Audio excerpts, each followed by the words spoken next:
अब तीसरे पद में परशुराम जी जब ये बातें कहते हैं तो परशुराम जी की बातें सुनकर लक्ष्मण जी हंसकर कोमल शब्दों में उनसे कहते हैं, किनसे कहते हैं? परशुराम जी से कहते हैं कि बिहसी लखन बोले मृदुबानी, अहो मुनीस महाभट बानी। कि वो कोमल शब्दों में लक्ष्मण जी परशुराम जी से कहते हैं, हे मुनिवर, हे मुनिवर, अहो मनी मुनीस महाभट माने।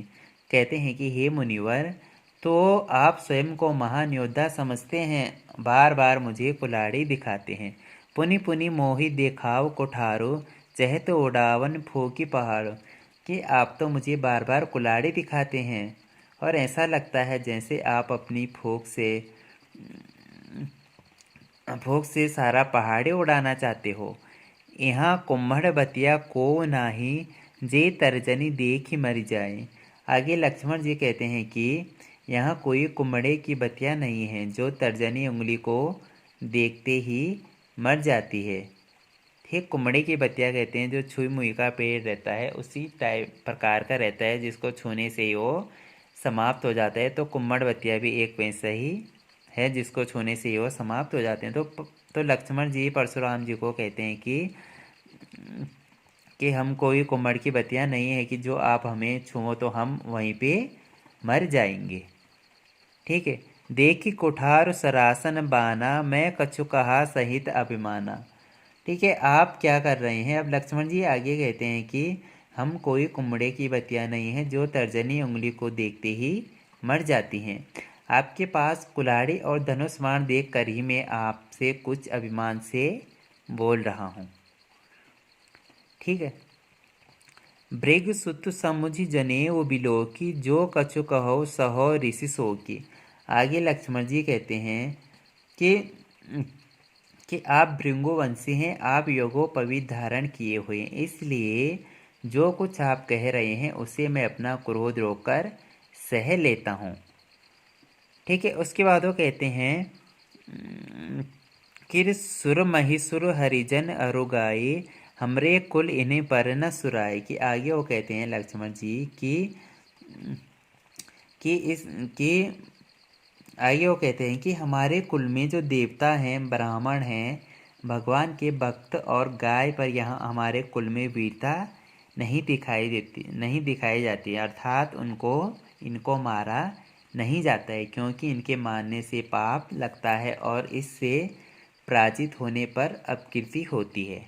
ठीक है। आगे वो कहते हैं, लक्ष्मण जी आगे कहते हैं कि बधे पापो अपकीर्ति हारे, मारतहु पाप रे तुम्हारे, कोटि कुलिस सम बचन तुम्हारा, व्यर्थ धरौ धनुबान कुठारा।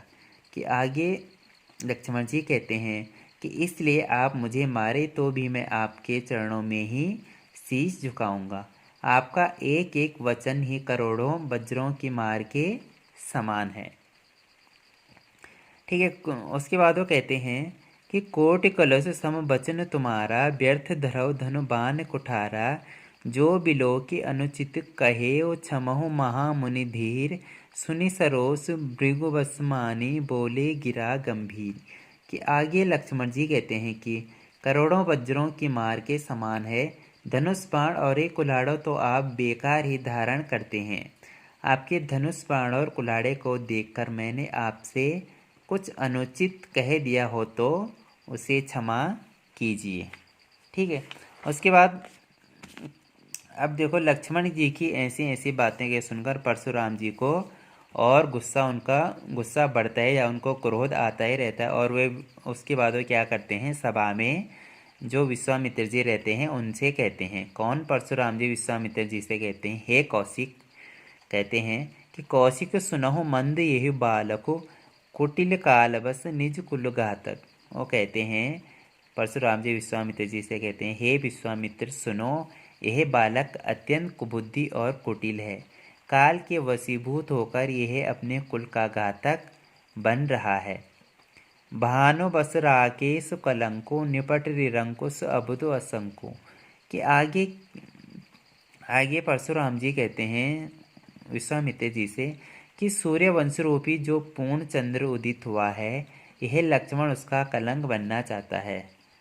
यह अत्यंत उद्दंड निरंकुश और मूर्ख और निडर बालक है। ये बिल्कुल भी मेरे से बिल्कुल भी नहीं डर रहा है।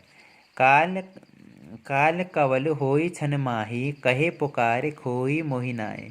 कि आगे वो परशुराम जी कहते हैं कि अभी पल भर में यह काल का ग्रास बन जाएगा, अर्थात इसकी मृत्यु निश्चित है। मैं आपसे कह रहा हूँ, फिर मुझे दोष मत देना। तुमहु हटकहु चौ चौ चहु उबारा, कही प्रताप बल रोष कुमारा। कि आगे परशुराम जी कहते हैं कि यदि आप लक्ष्मण को मृत्यु से बचाना चाहते हैं तो मेरे प्रताप, बल और क्रोध का वर्णन करके इसे मुझसे हट करने के लिए मना कर दे। मतलब इसे मेरे से लड़ाई करने के लिए आप मना कर दो अगर ये बचना चाहता है।